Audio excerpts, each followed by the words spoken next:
listening to the Marketing and Yoga Pants podcast, a podcast in sisterhood for female entrepreneurs that serves up savvy, actionable marketing advice and interviews with creative business owners who are in the trenches, building their businesses as we speak. The Marketing and Yoga Pants community is for you, the girl on her couch, in her yoga pants, top knot tight, hunched over her MacBook, trying her hardest to get the word out about her business.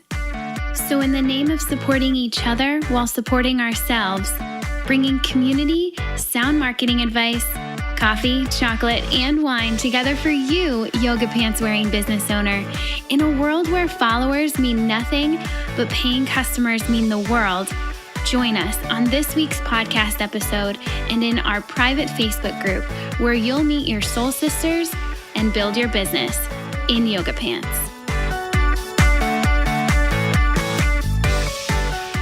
Welcome back to another episode of the Marketing and Yoga Pants podcast. I'm Brit and I'm here today with Sandy and Jeni, founders of Namastream and Soulful MBA. Thank you so much for joining me today, ladies. Thank you. We're excited to be here. Thank you so much for having us. Absolutely. It's my pleasure. So these two women have some rock star things going on, and I think you are totally going to dig it. I do. It's so up my alley, and I cannot wait to introduce them all to you and what they've got going on. Their stuff is just so good. I mean, as you might have already noticed, it's so soulful, and it just feels really good. I love the influence they have. So I'm pumped to get to chat with them today, get some insight into their businesses, their industries, their marketing strategies a little bit, and what makes it all tick. So Sandy and Jeni, are you ready to jump in? We're ready. Sure are. Let's do this. Okay, so first of all, could you explain to myself and the listeners, how do you earn your living? Our bread and butter is our software company, which is an e-learning software platform called Namastream. And we also run an online teaching program called Soulful MBA. So between our course and our software, that's where our revenue comes from, but we're predominantly a software company. My brain just loves all of this because it's all happening at once. Tell us about Namastream first. Tell us about that software and what it does. Sure. Namastream is an online teaching platform that allows anyone in the wellness industry, or really any industry, to teach online to anyone from anywhere. So in addition to allowing you to create a course or an online membership, Namastream's specialty is really live streaming. So we have an integration with our partner Zoom, which we're all on right now recording this podcast. And so we also have our own backend technology at play. We have instructors that are able to teach group classes, to teach one-on-one private sessions or individual coaching sessions through our platform, where the video then gets put into either a membership site or a private portal for that client, or into a course. And so it's really like courseware with value added. Whoa. So all the things that we all want and need. And then what about Soulful MBA? Tell us about that program. Sure. So what we noticed with our teachers on Namastream is that they were really good at teaching in-person classes and kind of, mastered this in-person business model, but they struggled, or a lot of fear and a lot of doubt came up when they transferred their work to online. And so they were constantly asking us strategy questions and how do I do this and how do I do that? So what we did was we took all of our knowledge and created a course. So how to build an email list, how to Namastream Film School, how to copyright, how to launch, how to price, all these questions that they had. We created a course to help them succeed online. So together, we often sell them as a package. So here's the software, the tool that you need to be able to create this online business with your teaching, with your expertise. And here's a community, and here's the know-how, the course on how to make it all work and how you can scale it. So smart. And tell us about who your clients and customers tend to be. Who are they as people and what do they do? Yeah, I think we have a really remarkable client base. Our software company started in the yoga industry. And so that is still the predominant client that we serve on our platform. whether it's yoga studio owners or managers or individual yoga teachers. But about 25% of our client base is beyond yoga. So those are other wellness entrepreneurs, Pilates teachers, fitness businesses, health coaches, and then a few other fun folks thrown in there for good measure, like authors, book publishers. Those are the primary people that we serve. And I would say the most remarkable thing about this community, when we pull our teachers and our audience, in addition to wanting to build a business that supports them financially, the biggest reason that they're taking their teaching online is to have greater impact. So I think that sets our community apart from a lot of others. I think a lot of people want to have impact, to be honest, but this sort of wellness-focused entrepreneur in particular is really driven by how can I help more people or how can I change more lives? Yeah, and I would just want to add to that, Jeni, that it's also about freedom and flexibility in their time. A lot of these wellness professionals race from class to class to class or go and do privates at someone's home or community centers. And so adding part of their business online gives them so much more freedom and flexibility to maybe work entirely from home and just do privates through our live streaming. Or maybe they don't have to race every evening to go and do a class because they have an online course that, will take the place of that income. It's really like this ability to free themselves up by not having to always teach in person. Most people still choose to have that in-person teaching because they love it and they love working directly with people. But the ability to add to that online is just like so freeing. Yeah, I can see that. I already have a list of people in my mind who I know listen to this podcast that I'm like, wait, do you guys know that this exists? Because this could be super cool for your business. And not only from a business standpoint, but also from a consumer standpoint, I hear and I feel this myself. Sometimes it can be limiting when you're looking for a health or wellness practitioner in just your area. It can feel very limiting.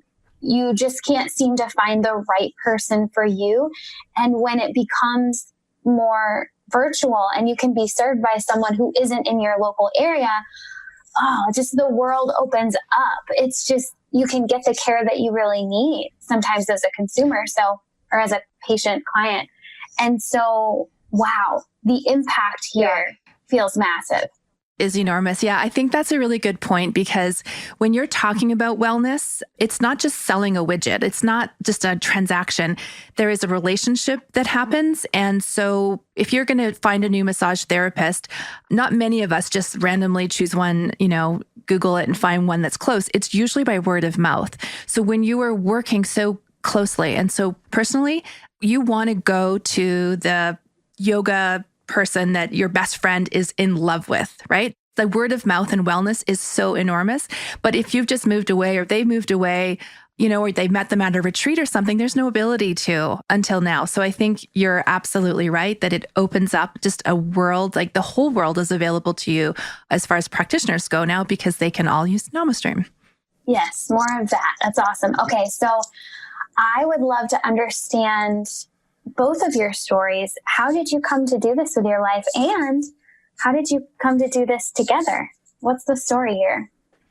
Sure. I mean, how we came together is its own story, and I'll let Sandy share that. But I'll just say I started Namastream 4 years ago after finishing an entrepreneurship program that taught me how to build software. And actually, Sandy and I were in the same class. We didn't know each other. We were both building separate companies. And I come from a background as a human rights and environmental lawyer. And I had just had a baby. And I needed to stop traveling internationally and to sort of dangerous places at that point. And I needed to do something else. And I was really intrigued with software and technology coming from a nonprofit background and an academic background where I was constantly fundraising from people who had started and grown software companies. And I was like, oh, it can't be that hard. I'll just start my own and then fund my nonprofit while I'm home with my newborn baby. So that's actually the naive sort of story behind how it started, which is like, oh yeah, instead of like traveling to Eastern Ethiopia during a famine, I'll just start a software company because that's easier. And so that led me to creating Namastream. And then through that process, Sandy and I met. And Sandy, you should tell that part of the story. Sure.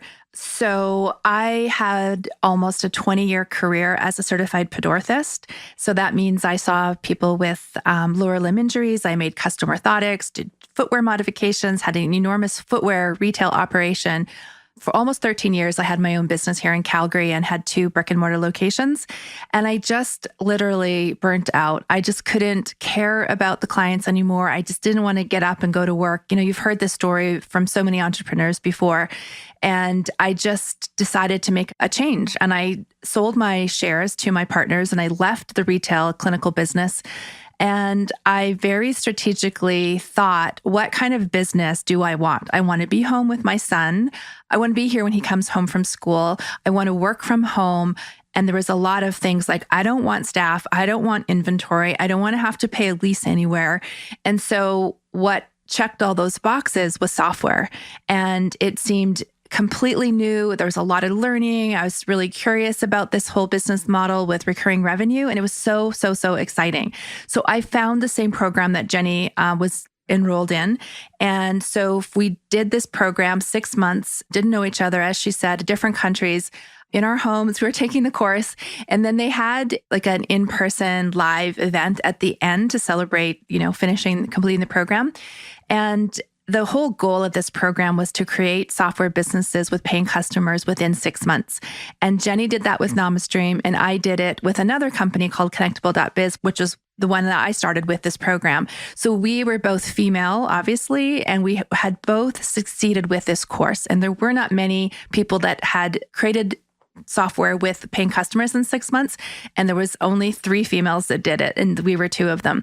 So at this live event, I saw Jeni sitting off to the side and she was really sad. And I just walked up to her and introduced myself. And she shared what was going on with her life. And we just became very, very fast friends. And after that event, we came home and we just continued to talk to each other and connect and lament and, share stories and frustrations and our wins. And we just knew in our hearts that we were somehow going to work with each other. And then Jeni decided she wanted to scale Namastream, and she was accepted into a business like a tech accelerator, B2B tech accelerator. But part of the deal of her acceptance was that she bring on a co-founder. And that is when she asked me to join Namastream. And I said, yes. Wow.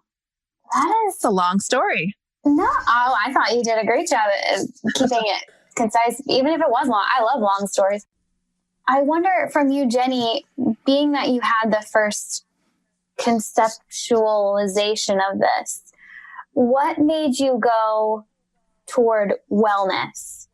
Being that really wasn't your path before that. Why did you go in that direction? Sure. Yeah. I mean, I sort of left a little bit of the story out. When I was in law school, my mom was diagnosed with stage 4 cancer. And I actually, my last year of law school, this happened, and she passed away within about 4 months of her diagnosis.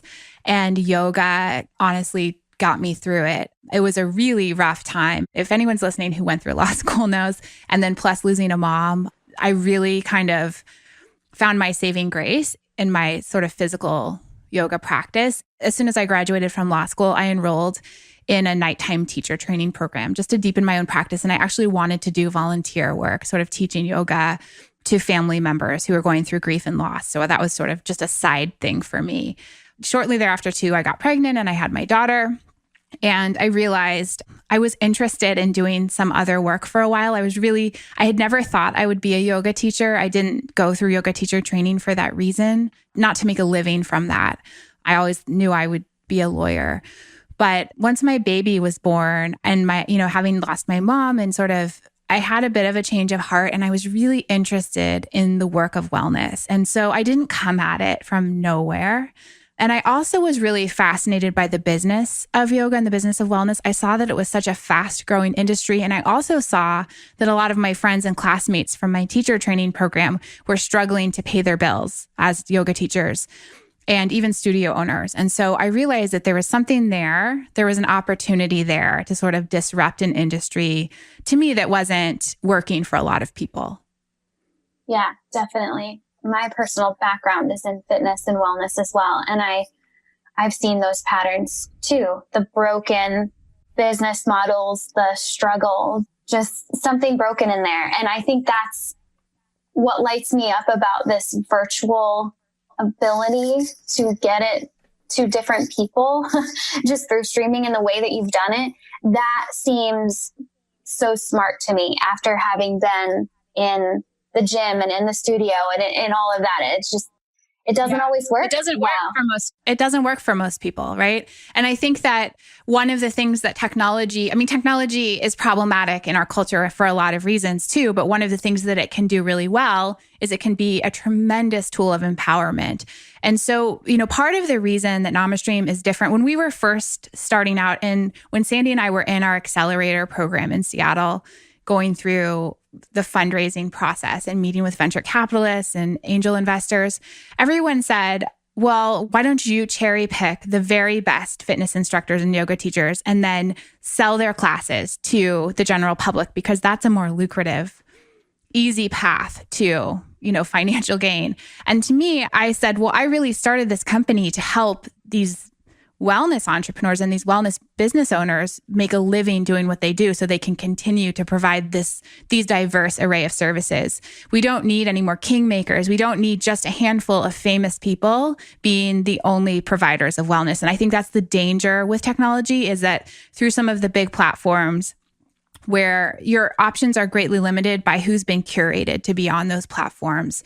And maybe people of different colors or able bodies or different abilities with their bodies or different shapes or sizes or genders or whatever aren't represented, and different levels of expertise aren't represented too. And so I feel like it's a deep part of our mission to create sustainability for wellness business owners. That is incredible. Amen, sister. Like, such a big amen to that. Wow, that's so good. So you took the company through the accelerator, and what happened after that? Really, tell us, how did it really get off the ground, if you will? That's a very good question, Brit. It's interesting because we went into that accelerator really excited, really hoping to find investors that could understand our mission and our beliefs and grow it the way that we want to grow it. And that's just not how accelerators work. We had people interested in it, which was encouraging. We had sales, right? Which most people in the accelerator, the other teams did not. So we knew we had product market fit. Jeni was the one at the accelerator, physically there, doing the work, meeting with investors, pitching, and I ran the company up here in Canada. And so I talked to her, again, almost every day, of course, and she was exhausted and she was angry. And it was a horrible period of time because it was so difficult and so emotionally difficult for her to go and meet with these people who told her what to do, told her what was wrong. It was just a negative experience all around. We were soft circled and we decided to walk away and say no to investment. And then instead we decided to bootstrap this company, which at the time, 2 people to bootstrap software just doesn't happen. That's just not how it's done. It's about mammoth growth. It's about unicorns and 10xing, 100xing for the investors' returns. And everything just felt off and hard and wrong. So we walked away. And there was a lot of tears and there was a lot of turmoil and there was a lot of discussion and a lot of, I don't know what to do. And in the end, we just said, no, we're not doing this. It's just not right for us.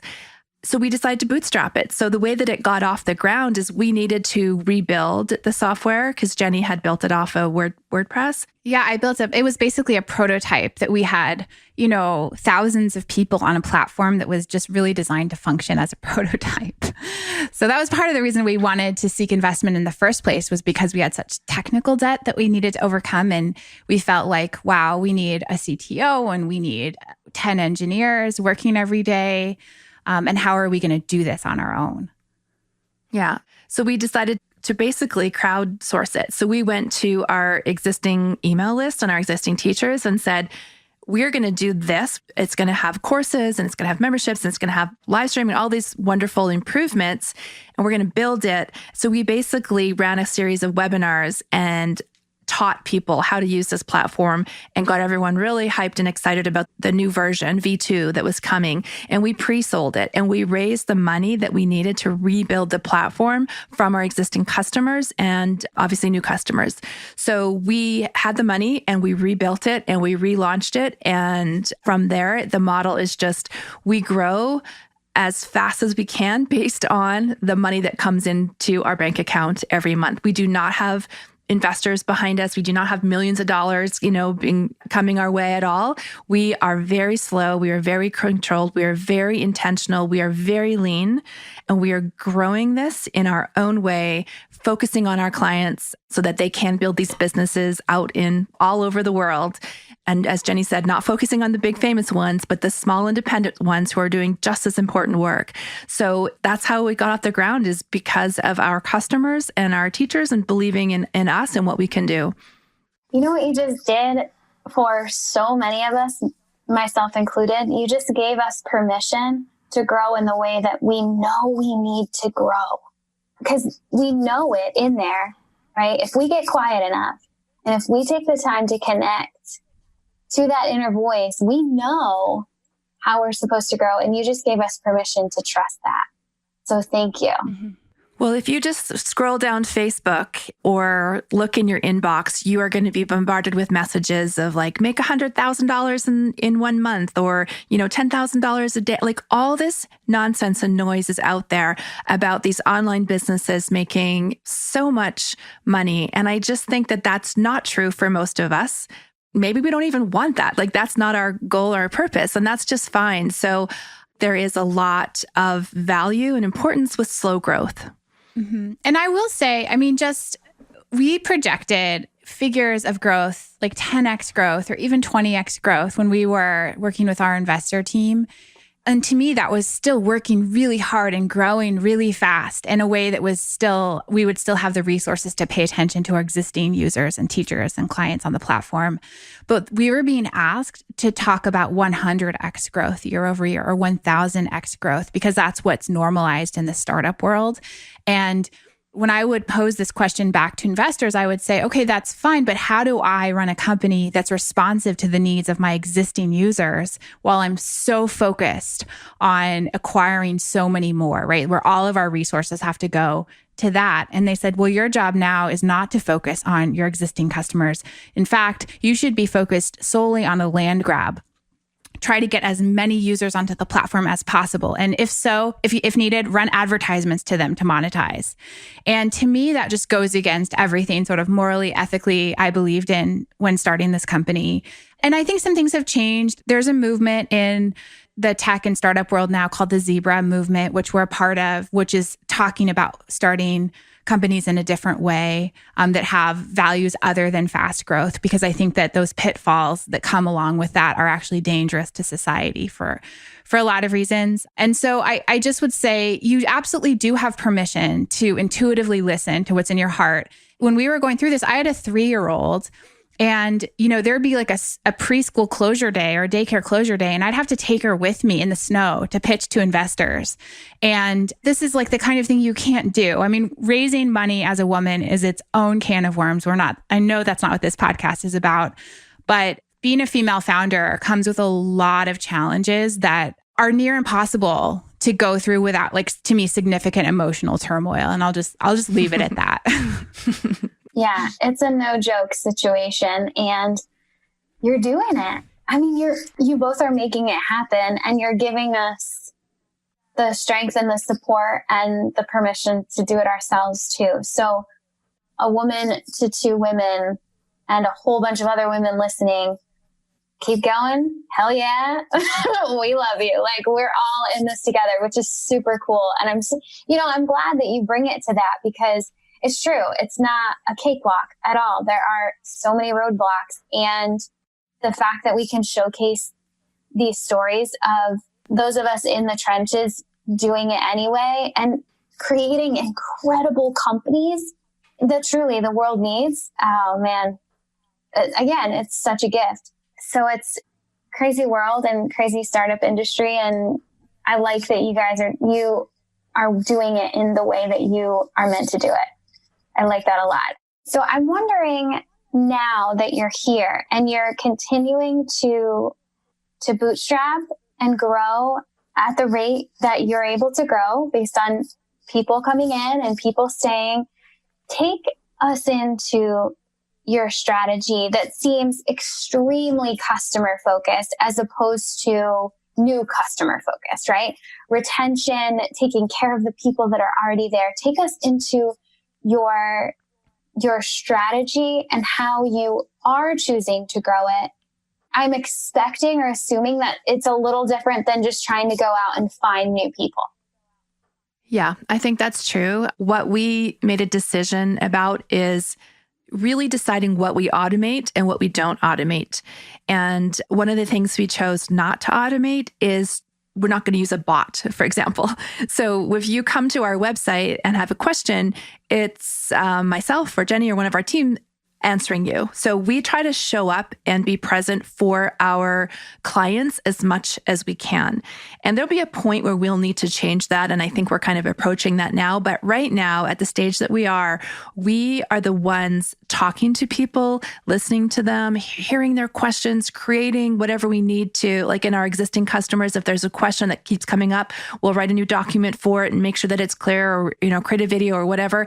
But we couldn't be more like in our business. As I said, I don't know that that's going to be true forever, but right now we are in it and we are the point of contact and we are learning every single thing that we can about how our customer views Namastream, the questions that come up, what they need, and we're there for them. And I think that is unusual in software.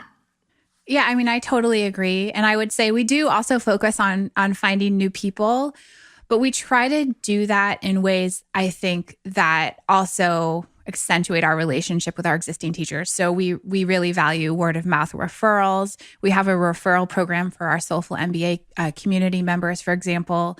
We have a podcast and we try to give a lot via the podcast. We do a lot of teaching and a lot of service-based sort of leadership through that podcast. And I think that the vast majority of people that come onto our platform come on because of a recommendation or word of mouth, or someone said, hey, go listen to this podcast, and they listen to our podcast and then they feel like they know us or they feel like they want to work with us and then they come on. I mean, we don't do a lot of paid advertisement or paid marketing.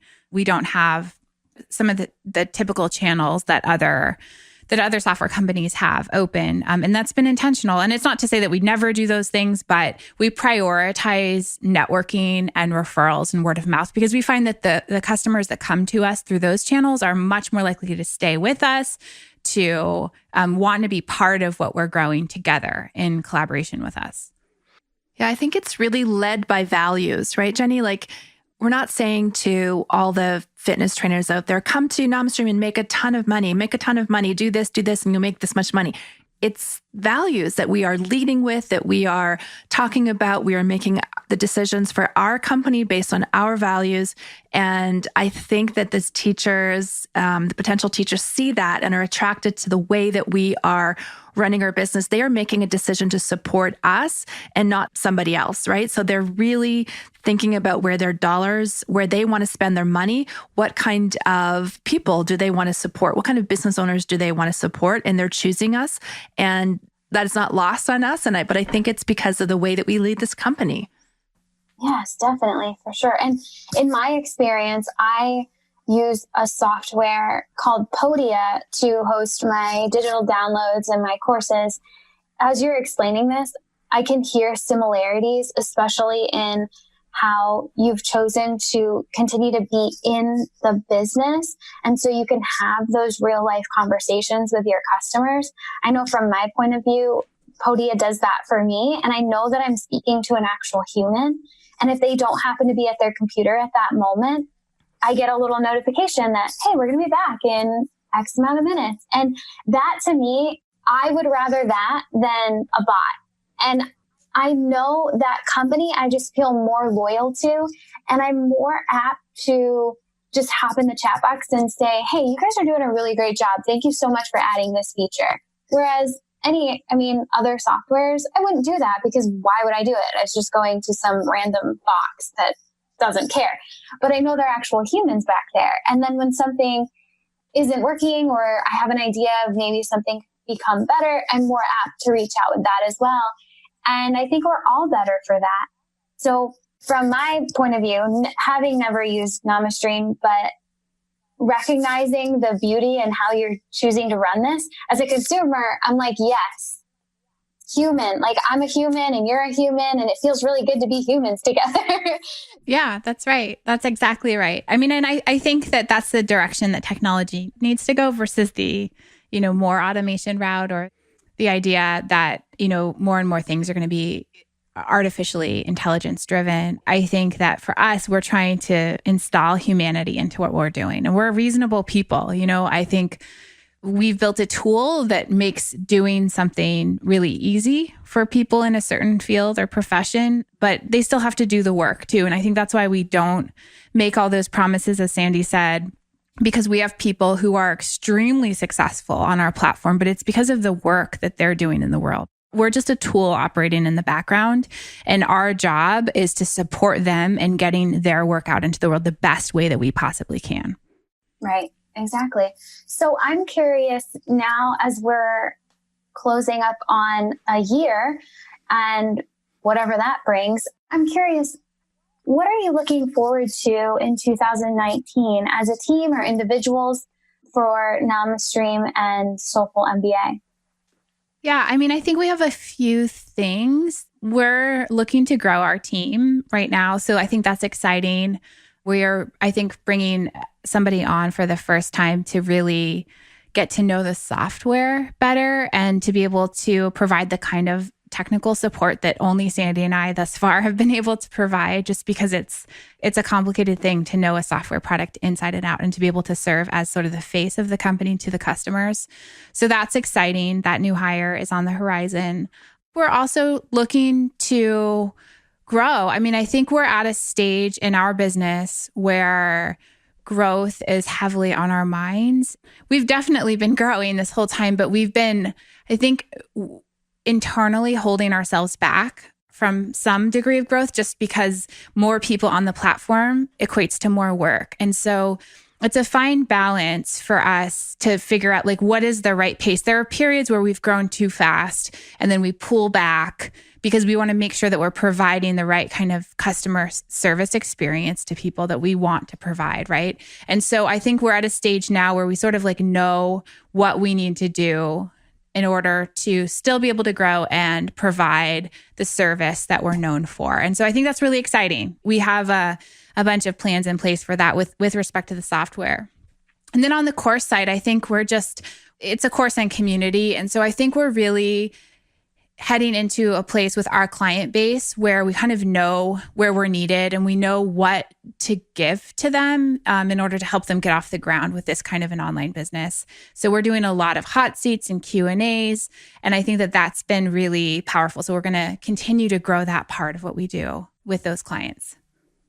Mm-hmm. And I would just add to that I think that the last couple of years, as we've built this and got it off the ground and going, that we've really been inward facing. Like we've just like, let's figure it out. Let's figure it out. Let's figure it out. And I think 2019 will be more about, let's ask for help. Like I feel like a flower blossoming and like facing the sun and going, okay, I need help. We're looking for new clients. We're looking for another teammate. Like I feel like we're ready and confident in what we're doing, what we've built, like really confident. And now it's like, who can we bring along to help us scale at a higher pace? I think we're really ready for some growth. To do that, we need some help. Yeah. As you say that, Sandy, I feel that so strongly in the collective right now.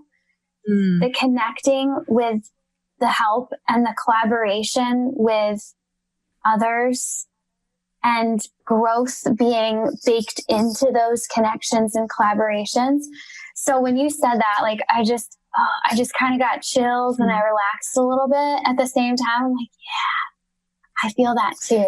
Wow, that's really exciting. Okay, so we're definitely going to be watching what's going on at Namastream, and I have so many people to send you already. I just have like this list in my head, and I'm just personally really excited and honored to have had this conversation, hearing the two of you doing business in a way that really lights me up too, because that doesn't always happen. I'm really pumped about this and I can't wait to share this with everyone. So I want to land the plane here and ask you both, what advice would you give to yourself when you were first starting this business? You know, that girl on her couch, hunched over her MacBook, trying to figure this out. What would you say to her? I would have said to be more demanding, to stand up and use your voice more, to not worry about hurting people's feelings or not worry about if someone doesn't like you. I am just the ultimate people pleaser. And I think that I wish I knew that just isn't important. And I think just to use your voice, to speak up and that you matter and that you count and what you vision and what you're dreaming of is right. And just state it and ask for help and demand to get what you want. I think I was way too quiet and meek in the beginning. That's changed this year. Yeah. And I would say, I mean, it's really similar. I would say humility has no place in this. And humility is something that's complicated for me. I really feel like so many of the world's problems would be fixed if people in power were a little more humble. But I also feel like me being extra humble doesn't compensate for that in the world. And so I felt for the first 2 years, like I had no business running a technology company, having no background in programming or computer science. And I was feverishly trying to develop those skills, like staying up all night coding. And I just like, not that that's even what I do as the CEO of this company, right? But I felt like in order to be legitimate as a startup founder, I needed to have that skill set, and that I was dealing with some pretty serious imposter syndrome around that. And I just feel like I would have said, let that go. Like that's not your, like humility is not serving you in this instance. Yeah. Both of those pieces of advice from both of you really hit me. And Jeni, when you said it doesn't necessarily help for me to be extra humble, to dull my sparkle, that doesn't help, right? And oh gosh, that hit me right in the gut. Yes. Yes, I needed to hear all of that today specifically. Okay, so you two, thank you so much for all of that. I am so grateful. So before we go, I want to make sure the listeners know where they can go find you online. So could you share those points of contact with us?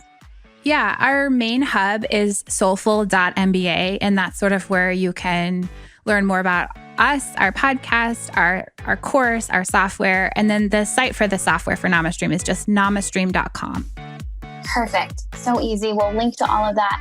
Okay, you heard her, girls. Go check them out, send them some love, and then hop into our private Facebook group to hear even more from Sandy and Jeni over the next few days.